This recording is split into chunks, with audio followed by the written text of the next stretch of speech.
네, 오늘부터 사사기 말씀을 좀 살펴보면서 우리가 또 우리의 신앙을 좀 점검하면서 함께 믿음의 고백들을 해나가는 시간을 가지도록 하겠습니다.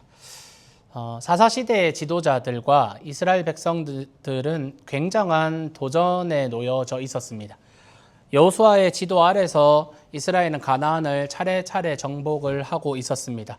그들은 여러분이 잘 아시는 것처럼 여리고 전투라든지 혹은 가나안 남방 연합군들을 상대로 결정적인 승리를 가져오기는 했지만 여호수아 13장을 여러분이 한번 살펴보신다면 아직도 정복할 땅과 정복할 민족들이 많이 남아 있다고 기록을 하고 있었습니다.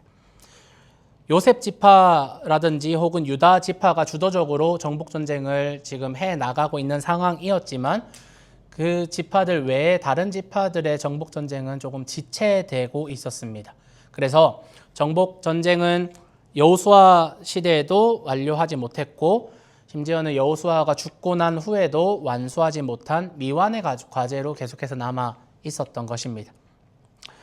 가나안 땅에 대한 약속은 하나님께서 아브라함에게 부어주셨습니다. 하나님이 아브라함을 선택하시고 아브라함과 그의 후손에게 하나님의 나라와 백성으로서의 약속을 부어주셨죠.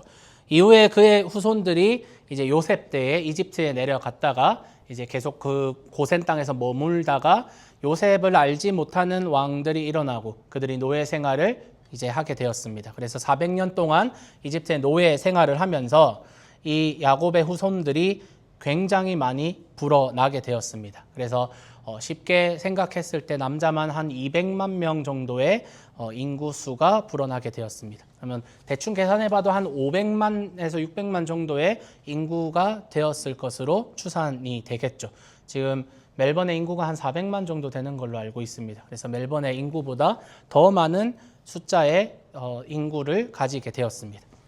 이제 나라로서 준비가 서서히 되고 있습니다. 인구는 나라로서 이제 마련이 되었습니다. 그럼 이들에게 필요한 것은 국가의 3요소 중에 주권과 땅이 필요합니다. 국가를 이루기 위해서는 백성들, 인구수가 필요하고요. 그리고 땅이 필요하고 그들이 그곳에서 살 주권, 자유롭게 그 땅을 다스리고 그 땅 가운데 살아갈 주권이 필요합니다. 그래서 하나님께서는 그들에게 주권을 회복시키셔서 이집트 노예 생활에서 해방시키셔서 이제 광야를 통해 가나안 땅으로 인도하셨습니다. 그리고 이제 여호수아 시대 때 그곳에서 전쟁을 통해서 가나안 민족들을 몰아내고 그 땅 가운데 이스라엘 백성들이 살 수 있도록 이제 나라를 건설하는 중요한 사명을 이스라엘 백성들에게 부어 주셨습니다. 많은 신학자들은요, 이스라엘을 향한 하나님의 약속과 하나님의 계획을 구속사적으로 해석을 하면서 구원과 성도와 교회와 연결을 지어서 이 이스라엘의 역사를 연결지어서 생각을 합니다. 즉 구약의 이스라엘이라는 나라는 지금 현대사회에서는 교회와 연결을 지어서 교회를 상징한다고 할 수 있습니다.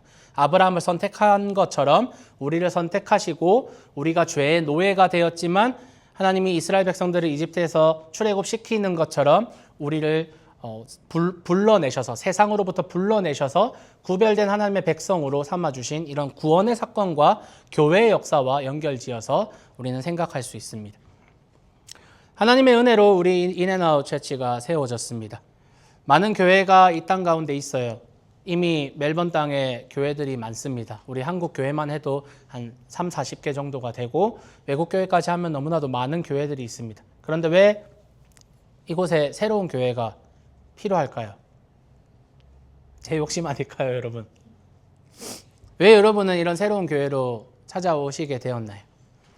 아마도 각자의 이유가 있을 겁니다. 그리고 그 이유와 목적에 따라 저희 인앤아웃 처치가 여러분에게 만족감을 주었으면 좋겠습니다. 그런 소망이 있습니다. 그러나 교회를 이 땅에 제가 심으며 저에게 한 가지 소망이 있었던 것은 큰 교회 혹은 좋은 교회, 다른 교회랑 어쩌면 좀 구별되는 독특한 교회를 세우는 게 목적이 아니라 저는 하나님만이 왕이 되는 교회와 성도님들, 그들과 함께하는 공동체를 지금도 꿈꾸고 있습니다.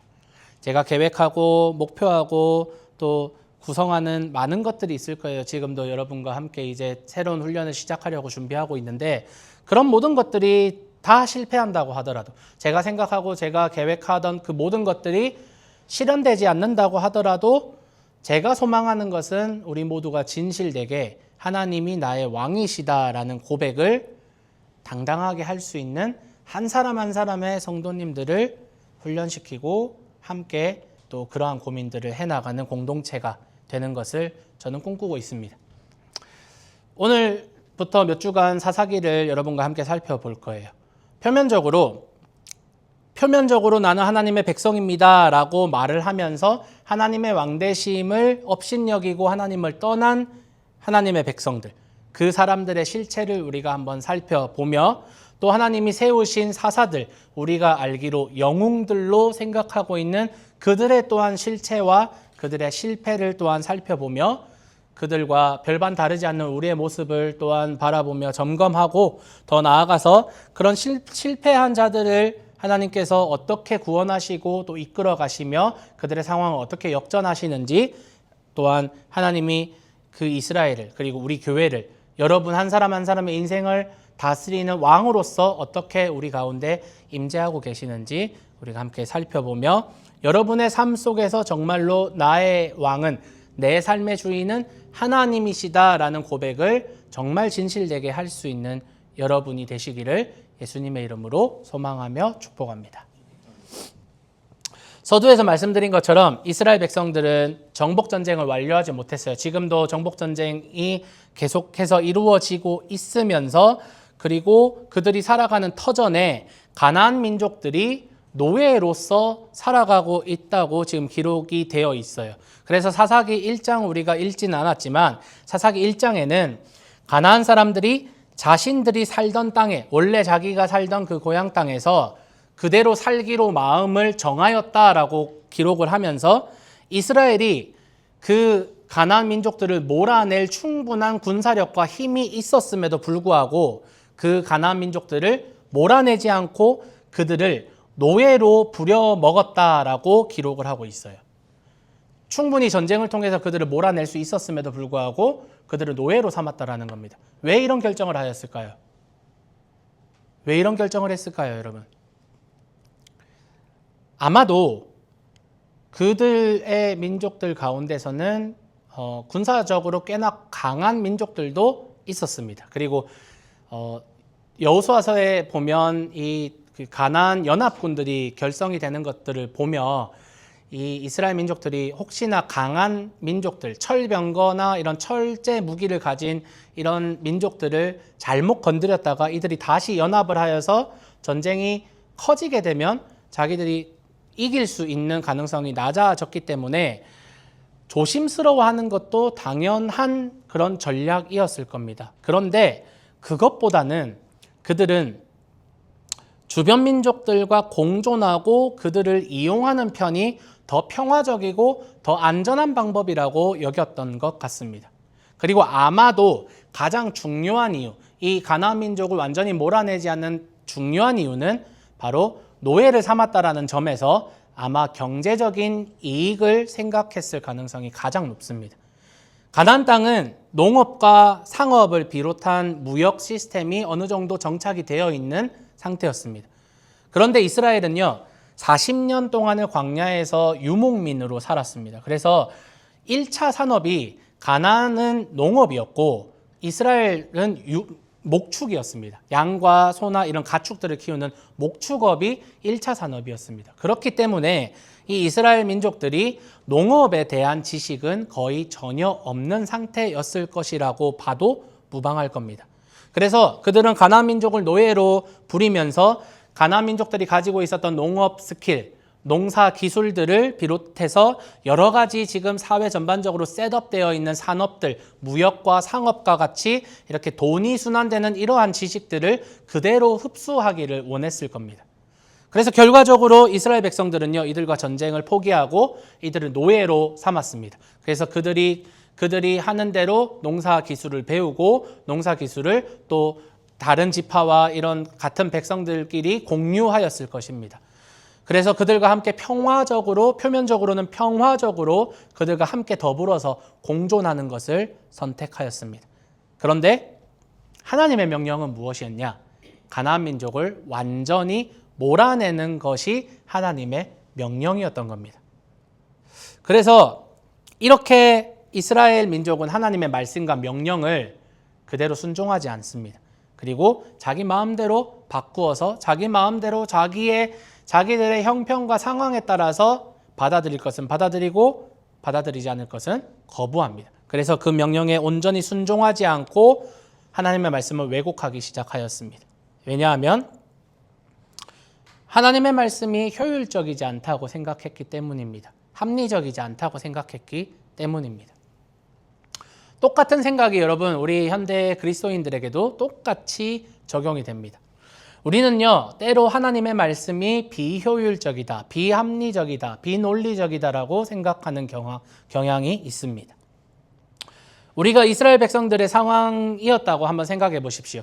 가나안 사람들은 노예로 부리면 경제적으로도 그리고 군사적으로도 이익이고 이들의 자녀들을 완전히 이스라엘 사람으로 교육하고 이스라엘식으로 이렇게 세뇌를 시켜서 그 가나안 민족을 완전히 이스라엘 사람들 편으로 만든다면 장기적으로 우리에게 이익이 될 것이 분명합니다. 이들이 가지고 있는 농사 기술도 우리가 충분히 받아들일 수 있습니다. 그런데 왜 이들을 죽여야 합니까? 라는 주장을 당연히 할 수 있다는 겁니다.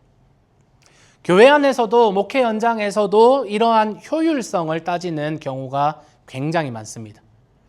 더 많은 사람들에게 복음을 전해야 된다라는 목표를 삼고 그 목표가 복음을 전한다라는 것에 있는 것이 아니라 더 많은 사람들이라는 곳에 포커스를 맞추다 보니 복음을 온전히 전하기보다는 사람들이 듣기 편하게 생각되는 그러한 잘못된 복음, 다른 복음들을 전하는 경우가 생겨버립니다. 예배 시간을 줄이고 찬양과 말씀 시간을 최소화하여서 오직 빠른 진행과 효율적인 프로그램 운영에 포커스를 맞춘 교회들은 그런 잘못을 범합니다. 교회 봉사와 헌신을 단순히 사람들을 어떻게 써먹을 것인지, 인력을 어떻게 활용할 것인지, 효율적으로 어떻게 사람들을 잘 분배할 것인지, 주일학교에는 누가 가고 찬양팀에는 누가 가고, 이것이 성도들의 영적 성숙과 혹은 달란트, 그 은사에 따른 분배가 아니라 조직의 필요와 운영을 우선시하기도 하면서 또한 교회 운영을 통해서 재정의 투명성, 정직성보다는 그것을 희생하고 효율적인 운영을 위해서 비윤리적으로 재정을 집행하는 그러한 경우도 한국교회, 세계교회에서 찾아볼 수 있는 효율성을 택했더니 거룩성이 그리고 하나님의 말씀이 왜곡이 되는 그러한 상황들이 많이 벌어지고 있다는 겁니다. 이 모든 것들은 교회를 효율적으로 운영하는 것이 곧 하나님을 위하는 것, 교회를 위하는 것이라고 생각하는 그런 표면적인 이유가 있습니다. 선한 이유, 좋은 목적이 있음에도 불구하고 사실은 그 목적을 자세히 들여다보면 자기 자신을, 자기 공동체만을 위한 일이라는 것을 우리가 깨닫습니다. 가난한 사람들을 다 내쫓는 것이 비효율적이고 힘든 길이라고 선택할 수 있습니다. 그래서 타협을 한 이스라엘 백성들은 어쩌면 지금 우리가 생각하는 것처럼 하나님 말씀에서 성경에서 효율성을 생각하고 있을 가능성이 높다는 것입니다. 효율을 중요하게 여기다가 하나님께 책망 혹은 심판을 받은 사람들이 성경에 굉장히 많이 등장합니다. 그중 가장 유명한 일화는 아마 사울이 범한 잘못일 겁니다. 사울이 이스라엘 백성들과 함께 아말렉과 전쟁을 치릅니다. 하나님은 아말렉을 모두 멸하라고 했습니다.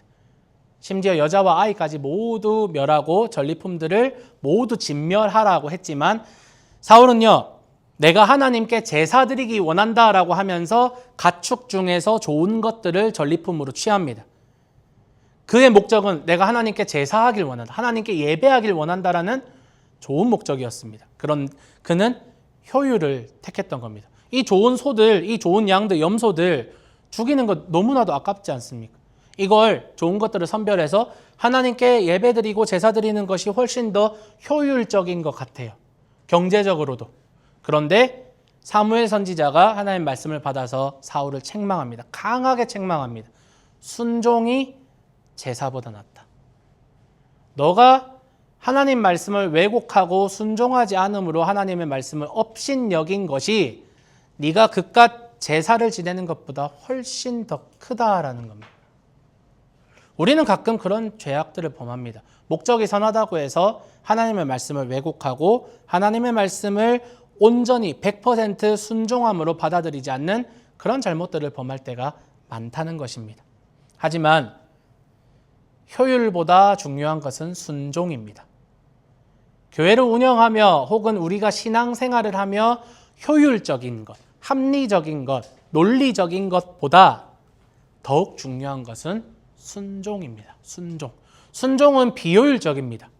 순종은 미련해 보입니다. 왜 우리가 이렇게까지 해야 되느냐라는 미련함이 순종해 보입니다. 그러나 언제나 교회를 망치고 교회를 세속주의에 물들게 하는 것은 언제나 효율성입니다. 하나님의 말씀을 고지곳대로 다 따르는 것을 비효율적으로 생각하거나 사울처럼 전리품으로 하나님을 섬기는 것이 더 좋은 것이 아니냐라고 하는 이들에게 예수님은 가장 비효율적이고 가장 비합리적인 십자가의 길을 가심으로 완전한 순종으로 하나님의 의를 이루셨음을 보여주셨습니다. 가장 비효율적인 그 길이, 가장 비합리적일 것 같은 그 사망의 길이, 그 십자가의 길이 우리 모두를 살리는 가장 완전한 길이었음을 우리가 깨달아야 합니다. 그러므로 우리에게는 순종이 필요합니다. 왜 순종이 필요합니까? 계속해서 제가 말씀드렸듯이 하나님이 우리의 왕이시기 때문입니다. 역으로 생각해 보면 순종보다 효율을 선택하는 사람들의 결론은요, 교회를 위한다, 하나님을 위한다라고 하지만 사실은 그들의 결론은 하나님의 왕되심을 거부하는 것으로 그의 마음이 드러나게 되어 있습니다. 우리 오늘 말씀 11절에서 13절까지 말씀을 한번 읽어보도록 하겠습니다. 다 함께 시작. 이스라엘 사람들은 여호와께서 보시기에 나쁜 짓을 저질러 바알들을 섬겼다. 그들은 조상들의 하나님 여호와 곧 이집트에서 조상들을 이끌어내신 분을 떠났다. 결국은 다른 신들 곧 그들 둘리에 있는 여러 백성의 신들을 따라가서 그 신들에게 엎드려 절하여 여호와를 멀게 했다. 그들은 여호와를 떠나 바알과 아슈타르테를 섬겼다. 자, 이스라엘은 빠른 시일 내에 하나님을 버리고 바알과 아슈타르테, 예전 성경 번역으로는 아스타롯이라고 번역이 되어 있습니다. 바알과 아스타롯을 섬기게 됩니다. 그들은 효율성을 위해서 가나안 민족들을 남겨두었습니다. 그들에게서 농사 기술을 획득하려고 했습니다. 노동력을 획득하려고 했습니다. 재정적인, 경제적인 이익을 얻으려고 했습니다. 하지만 그들이 섬기는 신, 그리고 그 종교와 문화에 오히려 이스라엘 백성들이 압도당하기 시작했습니다. 이 바알과 아스타롯, 이 두 신은요, 가나안 종교 전체를 대표하는 우상입니다. 바알은 여러분 잘 아실 겁니다. 바알의 이름의 뜻은 주인, 남편이라는 뜻을 가지고 있고, 가나안에서는 바람과 비와 풍요를 다스리는 신으로 여겨졌습니다. 바알이 하늘의 비와 바람, 그리고 천둥과 번개를 주관하면서 곡식과 가축의 번식을 주관한다고, 보장한다고 믿었습니다.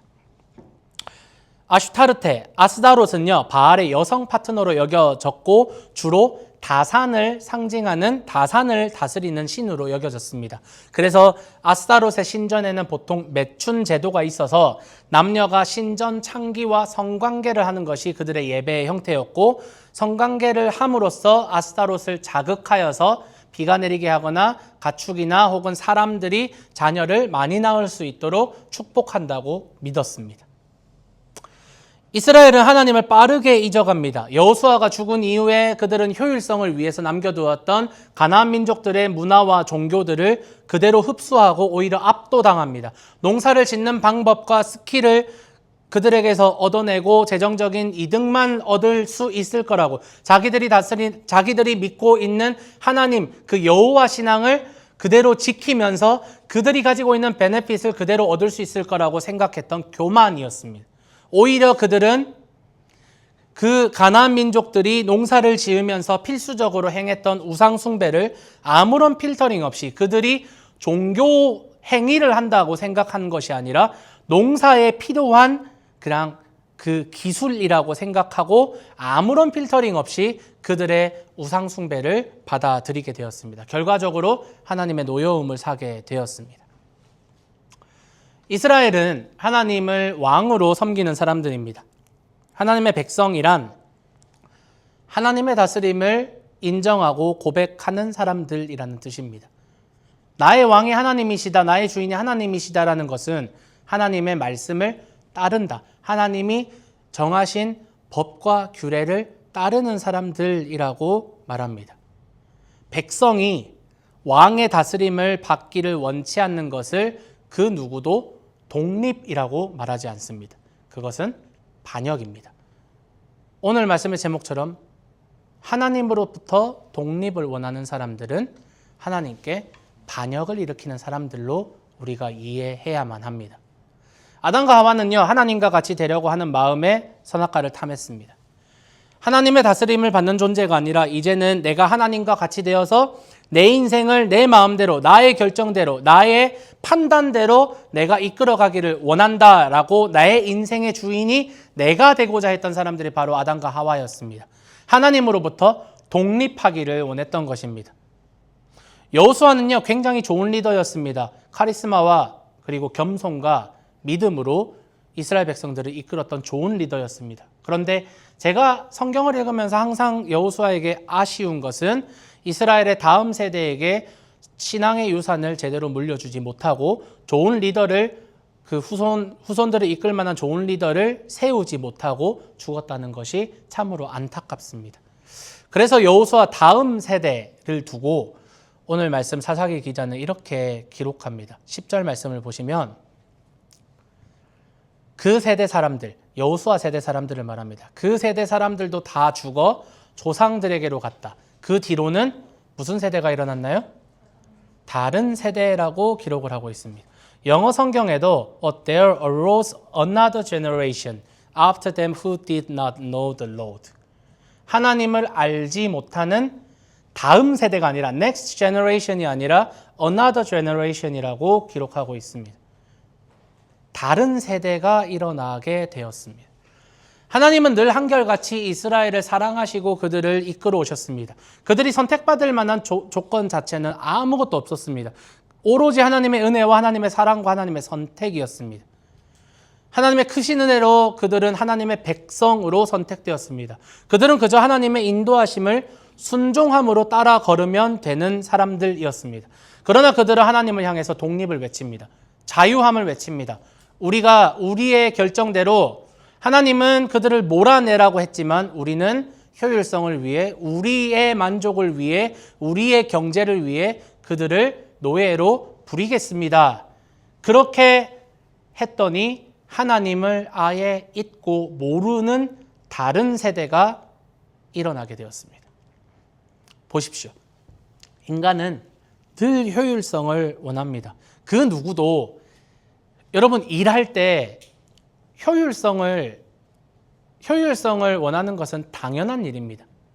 우리 신경태 집사님 카페 운영하고 있는데 효율적이지 않게 일을 하는 직원보다 효율적으로 일하는 직원을 더 원할 겁니다. 예를 들어서 커피 주문이 들어왔습니다. 같은 방향의 테이블 두 사람이 앉아서 똑같이 커피를 기다리고 있습니다. 그런데 어떤 직원은 한 사람에게 커피 한 잔을 들고 가서 서빙을 하고 또 와서 커피 한 잔을 가지고 또 서빙을 합니다. 커피가 두 잔이 동시에 나왔는데. 근데 어떤 사람은 두 잔을 동시에 들고 가서 한 사람 한 사람에게 놓아줍니다. 효율성. 사장님이라면 당연히 효율적으로 일하는 사람을 원할지도 모릅니다. 당연한 겁니다. 인간은 효율을 원합니다. 그런데 이것이 하나님의 말씀과 상충되었을 때 그럴 때에도 우리는 효율을 원한다라는 그런 습성이 있습니다.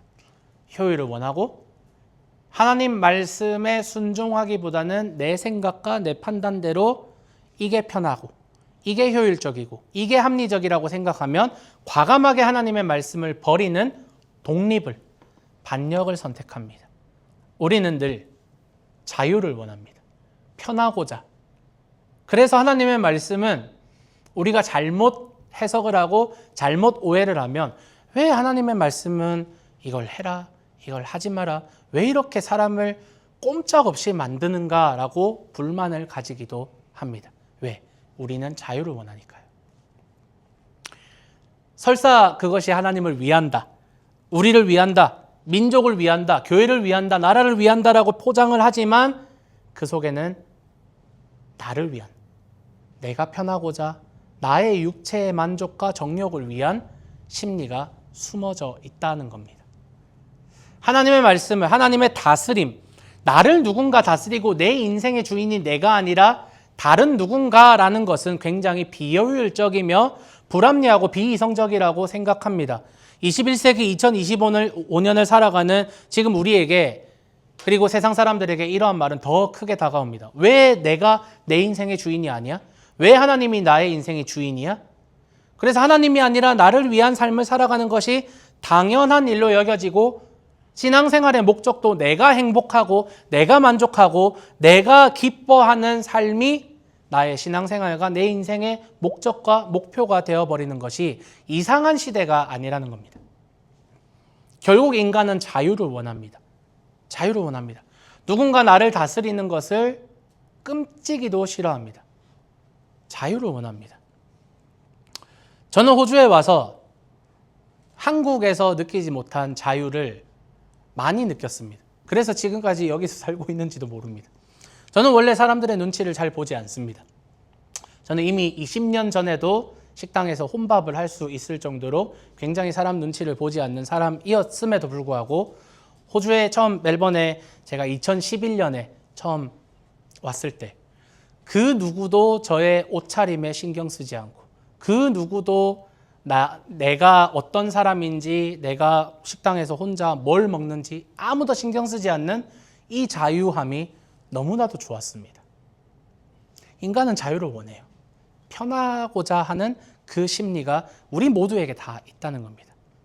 그것이 신이 되었든 혹은 돈이나 자신의 능력이 되었든 내가 어느 정도 능력이 있다면 자유함을 원합니다. 그런데 아이러니하게도 우리는 우리 영혼의 자유를 완전히 누릴 수 없습니다. 제가 지난주에도 말씀드렸다시피 우리 영혼에 하나님 모양의 구멍이 뚫려 있습니다. 그것을 하나님으로만 채울 수 있는데 우리가 하나님으로 그 구멍을 채우지 않고 다른 무언가를 계속해서 원하고 우리의 육체의 욕망들, 우리의 인간의 욕심이 끝이 없다라고 하는 것은 그 구멍을 메울 수 없기 때문입니다. 그래서 인간은 자유를 원하지만 아이러니하게 어떤 무언가를 믿고 의지하게 되어 있습니다. 그것이 신이 되었든 다른 종교가 되었든 혹은 나의 능력이 되었든 말입니다. 나는 종교가 없어요 라고 하는 사람들은 자신의 능력과 자신의 재력을 믿는 사람들임이 분명합니다. 이스라엘에 일어난 이 다른 세대, Another Generation, 이 세대는요, 바알과 아슈테르테를 섬기게 되었습니다. 결국 그들은 하나님으로부터 독립을 원했습니다. 자유를 원했습니다. 자유를 갈망하였습니다. 하나님, 신경 쓰지 마세요. 우리는 이 사람들을 잘 다스릴 수 있고 하나님 말씀대로 쫓아내지 않더라도 이 사람들에게서 얼마든지 경제적인 이득을 취할 수 있습니다. 우리가 다스릴 수 있습니다. 라고 하나님에게서, 왕에게서 독립하고 싶었지만 사실은 먹고 마시는 문제 앞에서, 먹고 사는 문제 앞에서 그들은 우상 숭배라는 이 감옥과 같은 프레임 안으로 다시 자기를 속박하게 된 겁니다. 아이러니하게 자유를 원하지만 또한 사람은요, 무언가 나를 속박하게, 내가 어떤 프레임워크 안으로 들어가는 것을 또한 안전하게 여기는 이상한 변태 같은 습성이 있다는 겁니다. 하나님은 이 일에 진노하셨습니다. 진노하셨습니다. 그러나 하나님은 너네 내 말을 안 들어? Go to hell 이라고 하시지 않으셨어요. 이 나쁜 놈들 너네 다 지옥으로 가버려라고 하지 않으셨습니다. 하나님은 이스라엘이 깨닫기를 원하셨습니다. 회개하고 돌이키기를 원하셨습니다. 그래서 하나님은 이스라엘 백성들, 너희가 남겨놓은 그 이방 가나안 민족들, 그 사람들 내가 안 몰아낼 거야. 너희 안 도와줄 거야. 그냥 내가 내버려 둬볼게. 어떻게 되는지 보자.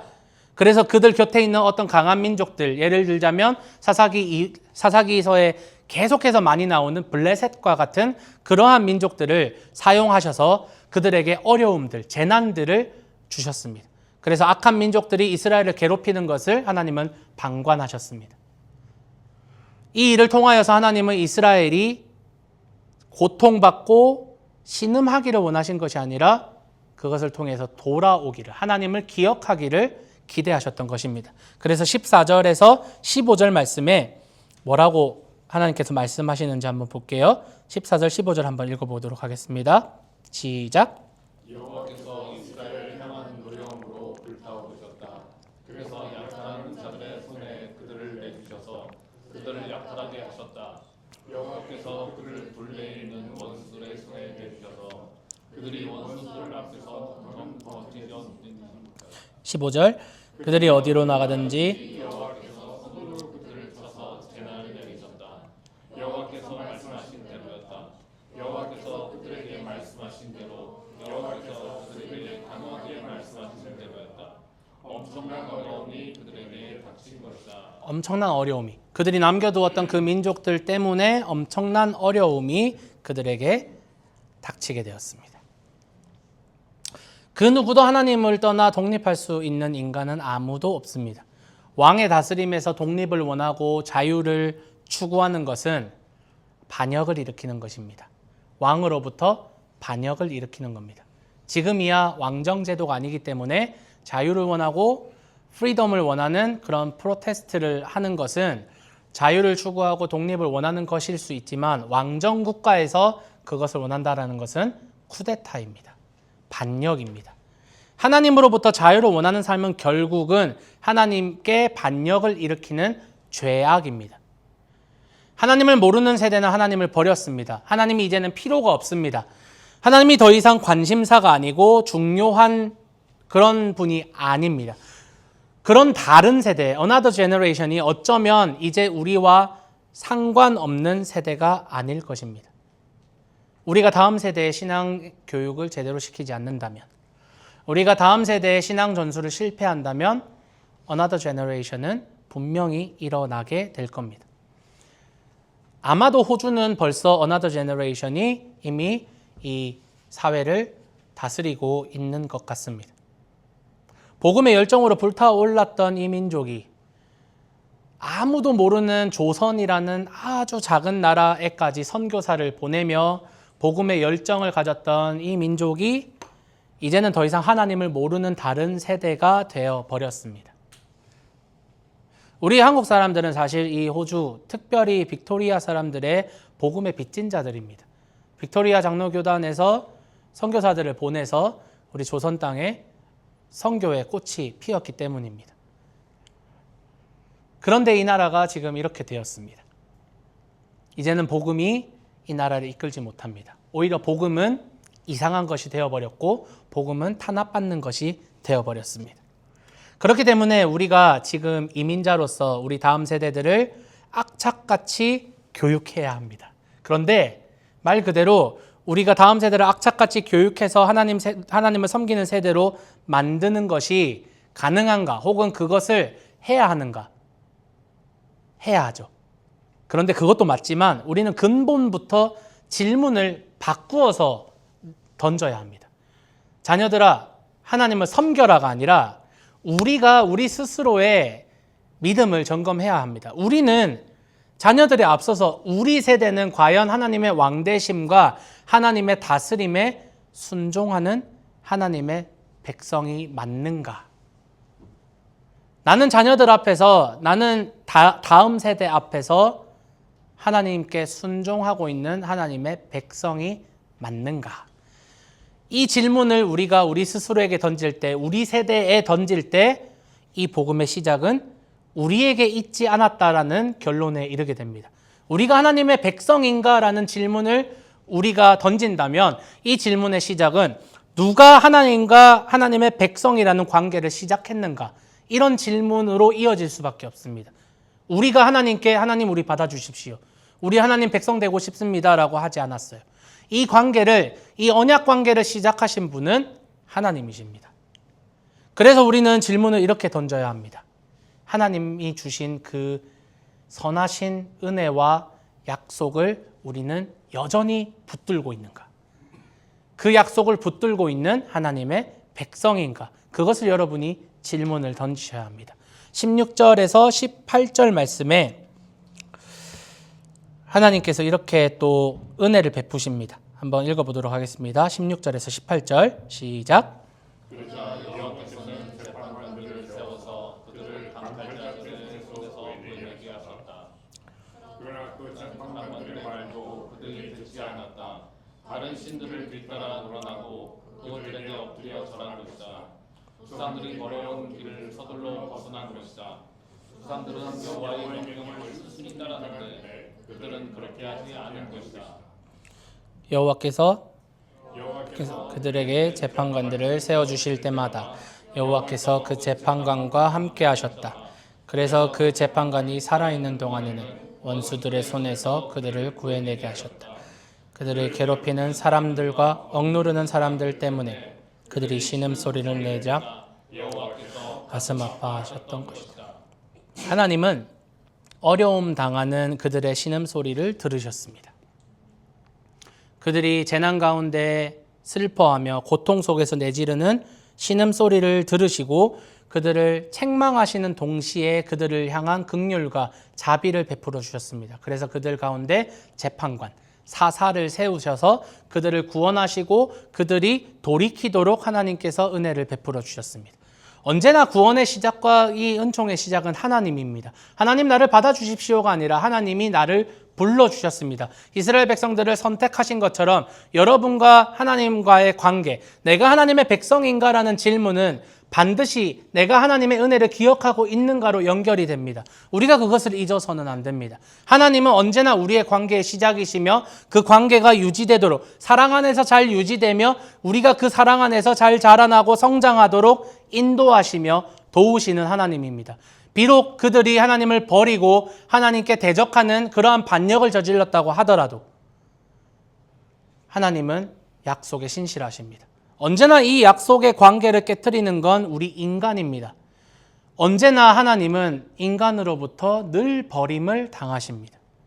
늘 하나님은 우리로부터 버림을 당하십니다. 그런데 우리는 힘들 때 하나님 왜 나를 버리십니까? 하나님 왜 우리를 버리십니까? 라는 그러한 잘못된 원망을 하나님께 내뱉기도 합니다. 하나님은 결단코 우리를 버린 적이 없으십니다.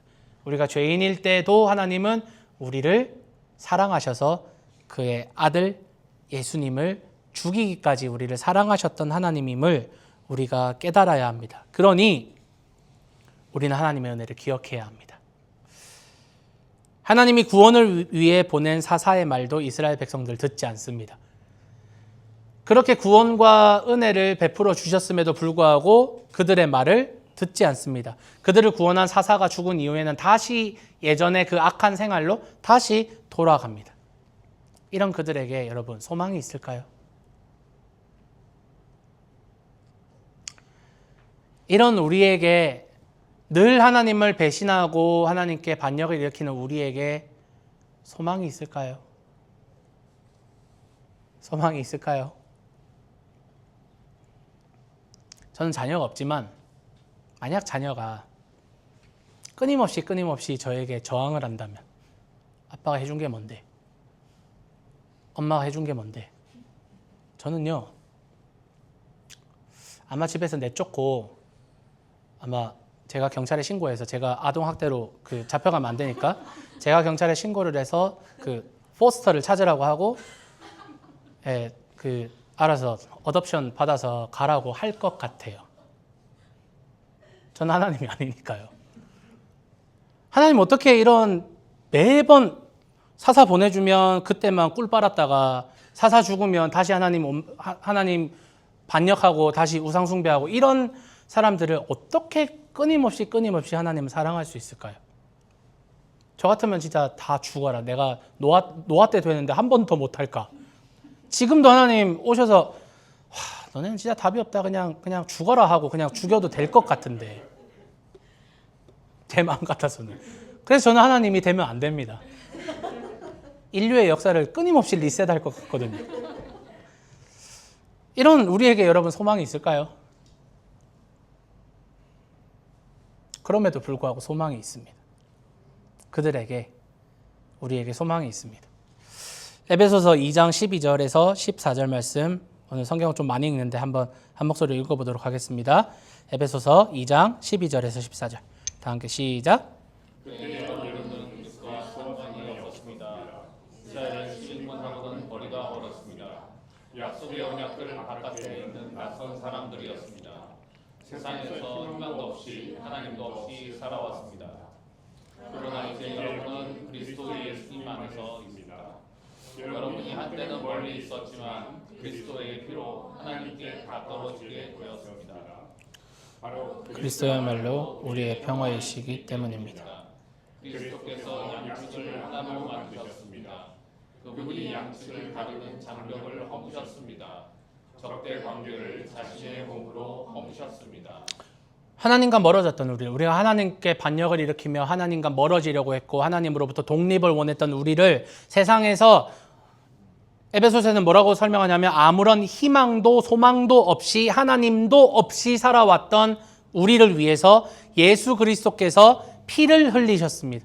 그리스도의 피로 인해서 우리는 예수님 안에 있게 되었고 하나님과 가까워지게 되었습니다. 그리스도 예수님이야말로 우리의 평화이십니다. 우리의 소망이십니다. 그분만이 우리의 희망입니다. 그래서 베드로는요, 예수 그리스도만이 우리의 산 소망이다, 리빙 호프다라고 이야기합니다. 하나님은 이스라엘이 끊임없이 하나님께 반역하여도 끊임없이 사사를 보내주셨습니다. 그들이 뭐가 예쁘다고?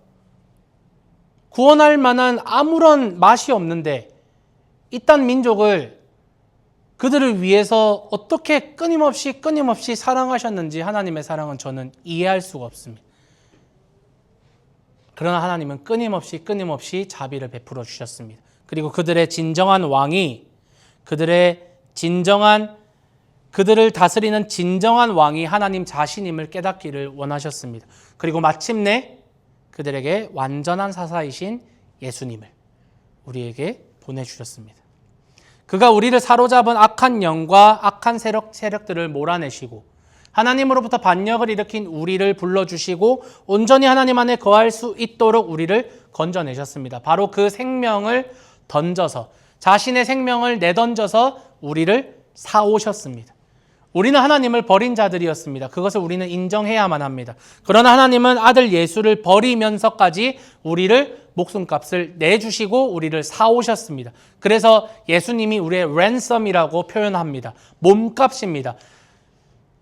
유괴범이 그 부모에게, 유괴한 아이의 부모에게 전화해서 몸값을 요구합니다. 사망이 우리에게 몸값을 요구할 때 하나님은 예수님이라는 몸값을 내주시고 우리를 건져 오셨습니다. 가장 존귀하신 예수님으로 우리의 몸값을 치러주시고 우리를 다시 사오신 것입니다. 그로 인해서 우리는 하나님께 속한 사람이 되었습니다.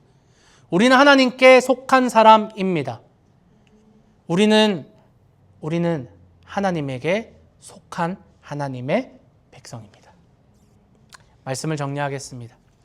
사랑하는 여러분, 그래서 우리는 자유를 만끽하고 싶어요. 왜냐하면 자유를 원하는 사람들이니까요. 그런데 이 자유를 하나님으로부터 도망치면서 하나님 밖에서 자유를 찾을 수 없습니다. 우리는 하나님 안에서만 자유를 찾을 수 있습니다. 우리가 그토록 바라는 자유란 하나님 안에서 누리는 자유, 복음 안에서 누리는 자유를 의미합니다. 우리 교회의 이름은 인앤아웃 처치입니다. 우리 교회의 비전 스테이트먼트는 Into the Gospel, Out to the World입니다. 그래서 우리 교회의 방향성은 언제나 늘 바깥을 향하고 있습니다. 저는 히브리서 13장을 읽으면서 이 비전을 정하였습니다. 예수께서 성문 밖에서 고난을 받으셨다. 그러니 우리도 그의 치욕을 짊어지고 우리도 그를 따라 성문 밖으로, 진영 밖으로 나아가자. 그것이 우리 교회의 비전, 저의 목회 비전입니다. 그래서 우리의 교회의 방향성은 교회 안을 향하지 않고 교회 바깥을 향합니다. 그래서 저는 여러분에게 세상에서 여러분이 멋진 그리스도인으로서 예수님의 제자로서 늘 살아가기를 소망하며 여러분의 삶에 대해 계속해서 도전을 던집니다. 세상에서 빛과 소금으로 살아내며 하나님을 사랑하는 것처럼 또한 이웃들을 사랑하는 그런 여러분의 삶에 대해서 함께 고민하고 여러분과 함께 도전을 던지고 있습니다. 그런데 중요한 건 여러분이 진정으로 어디에 속해 있는가, 여러분의 정체성이 어디에 있느냐는 질문을 반드시 먼저 던져야 하는 겁니다. 여러분 어디에 있습니까? 세상으로 나아가기 위해서는 여러분의 정체성이 진실되게 하나님 안에 속한 사람이라는 그 믿음의 고백이 반드시 선행되어야 합니다. Out to the world. 얼마나 여러분 멋있는 말이에요. 얼마나 가슴 뛰는 사명이에요. 내가 하나님이 주신 사명으로 세상에서 멋지게 하나님의 백성으로 그리스도인으로서 살아내고자 하는 얼마나 멋진 사명입니까? 그러나 여러분의 정체성이 여러분이 속한 곳이 복음 안, 하나님 안이 아니라면 여러분의 복음, 여러분의 믿음이 반석 위에 세운 집과 같이 하나님의 은혜와 하나님의 그 복음의 털을 잡고 튼튼하게 세워져 있지 않다면 여러분은 세상에서 아무리 out to the world, 아무리 이웃 사랑, 아무리 나의 사명을 자랑한다고 하더라도 반드시 실패하게 될 겁니다. 이스라엘 백성들 또한 좋은 마인드를 가진 사람들이 분명히 있었을 겁니다. 이방인이라고 무조건 죽이고 이들을 몰아내는 것이 아니라 억압하는 것이 아니라 함께 공존하고 아름다운 사회를 만드는 게 오히려 하나님이 원하는 삶의 모습이 아닌가라고 생각하는 사람들이 왜 없었겠습니까? 왜 없었겠습니까? 사람은 사람을 죽이는 게 꺼려지는 것이 당연하잖아요. 그런 사람들이 왜 없었겠습니까? 그러나 그들이 하나님 안에서, 말씀 안에서, 복음 안에서 그 삶의 문제들, 이방인과의 이 문제들을 고민하지 않고 복음 안에서 자신의 정체성을 세워놓고 그 이방인과의 문제를 고민하지 않으니 그 사회가 가진 악한 문화와 악한 영적 전쟁에서 아무런 저항도 하지 못하고 그냥 패배하게 되는 겁니다. 세상은 악합니다, 여러분. 세상의 문화가 여러분과 지나치게 가까이 있는데 나는 이것을 악하게 사용하지 않고 오히려 선하게 하나님을 위해서 이 세상의 악한 문화를 내가 잘 소화할 수 있습니다라고 하는 것은 교만입니다. 교만이에요. 이 호주 사회가 그렇게 무너졌습니다. 샘섹스 메리지 괜찮다. 우리가 그리스도인으로서 충분히 소화할 수 있다라고 한 사람들 다 무너졌습니다. 이 사회가 그래서 무너지고 병들어가고 있잖아요. 우리는 세상의 이 악한 문화를 잘 소화할 수 없습니다. 악한 문화와 악한 영적 전쟁을 여러분 무시하지 마세요. 그러한 자세로는 우리는 절대로 승리할 수 없고 이스라엘 민족처럼 반드시 바알과 아스타롯 앞에서 무너지게 될 겁니다. 우리도 캐치프레이즈처럼 그냥 거창하게 멋있게 Out to the world 외치면서 세상으로 나아갔지만 아무런 영향력도 주지 못하고 그냥 매일의 삶에서 입에는 그냥 F워드만 계속 내뱉으면서 내 삶만 원망하면서 오히려 그 사람들의 악한 문화와 악한 가치관들을 그대로 영향을 받아서 내가 하나님을 섬기는지 돈을 섬기는지 모르는 그러한 사람이 되어 있을 뿐입니다. 로마서 12장에는 이 세대를 본받지 말고 분별하라고 합니다. 이 세대를 본받지 말고 휩쓸리지 말고 구별된 그리스도인으로서 세상을 정복하고 다스리기 위해서는 우리의 위치는 세상에 있지만 우리는 세상에 속한 사람들이 아니라 하나님께 속한 자라는 소속감을 반드시 가져야 합니다. 그래서 우리에게는 늘 예수님이 필요합니다. 그래서 우리에게는 늘 복음이 필요합니다. 하나님의 말씀이 필요합니다. 다시 우리를 다스려 주실 하나님의 권세가, 하나님의 왕되심이 우리에게 필요한 겁니다. 그래서 성경은 주의 영이 계신 곳에 자유함이 있다. 진리가 너희를 자유케 하리라. 자유는 복음 안에서 찾을 수 있습니다. 자유는 예수님 안에서 찾을 수 있습니다. 여러분, 진정한 자유를 느끼려면 제가 여러분에게 거의 8개월, 9개월 동안 설교를 하면서 저는 자유에 대해서 많이 설명했을 겁니다.